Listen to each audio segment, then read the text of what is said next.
Okay, so I'm just going to give you a quick primer here on transformation of data.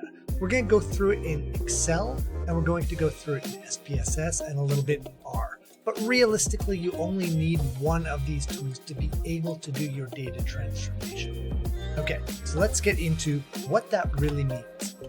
So what I want you to do is open up the file called rt_data.csv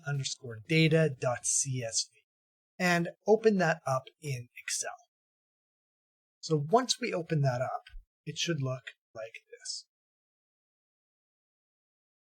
Okay, so we've got one column called time and another called reaction time, or RT.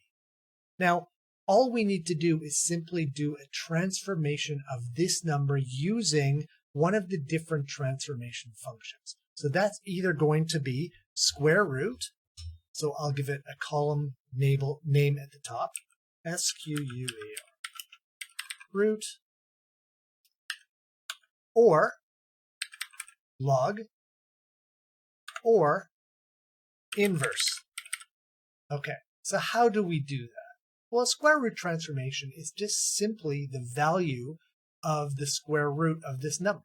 So it just means equals SQRT, which is the square root of this number. And it's 20. Now, one thing I could do is I could take this and grab the little corner and drag it down to the bottom. But a nice thing you can do with Excel is if you double click on that little square box in the corner, it will autofill all the way down till the first break, which is really nice. So I don't even have to drag that down. Now, a log transformation is equals log. Now, we could do different types of log, but we do log, natural log, or a log 10, or other types of log. But let's try a log 10. Log to the base 10 of this number. Close brackets, and then we can fill that down. And the inverse is just simply calculated by going equals 1 over your value, RT. And selecting. Filling that down, and we're done. I'm going to file save this as data, and I'm going to call it transform.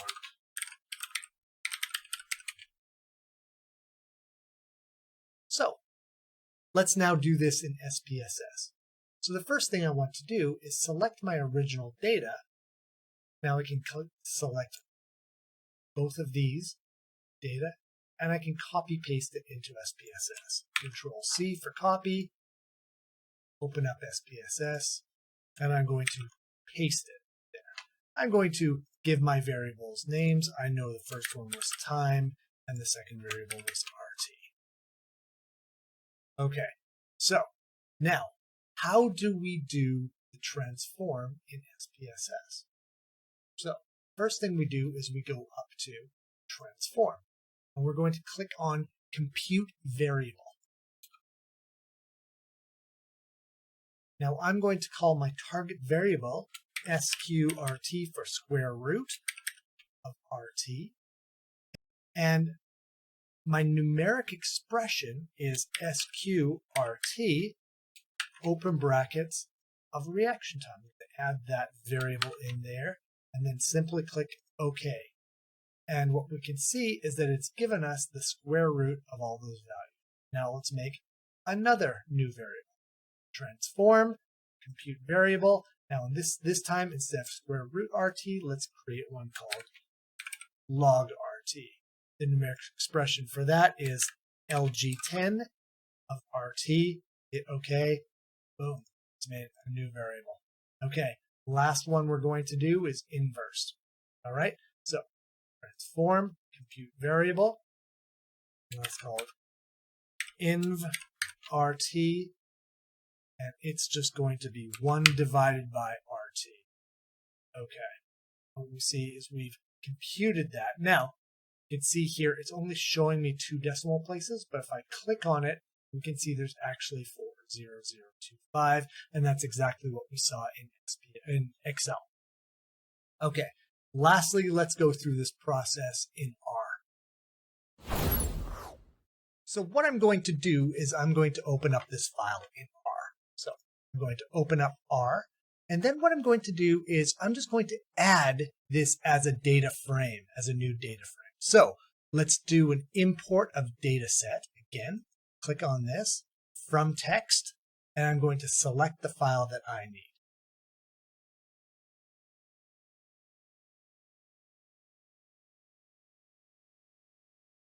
Okay, so it opens this up. I'm going to call it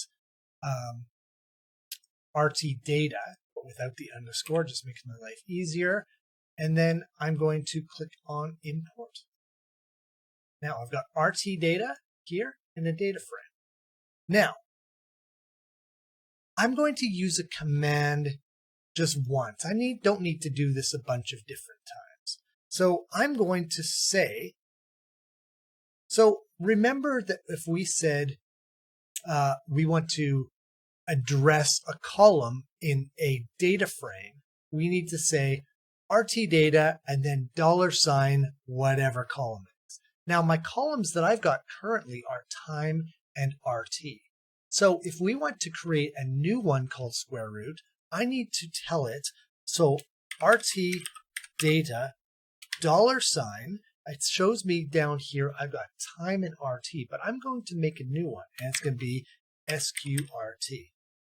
And into that, I'm going to put the square root, because we know what that is already, of RT data $, RT.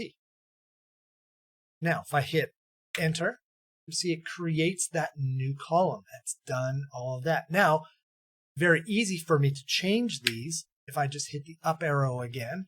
And instead of being square root, let's just do log 10, which is log 10. Right? So we have log or log 10 or different log to the base 2. We're going to select log 10, and I'm going to call it new column is going to be log 10. And I hit enter. Boom, I've got a new one. Last transformation we're going to do is the inverse transformation. And I just select the same thing again. And instead of RT data log 10, I'm going to call it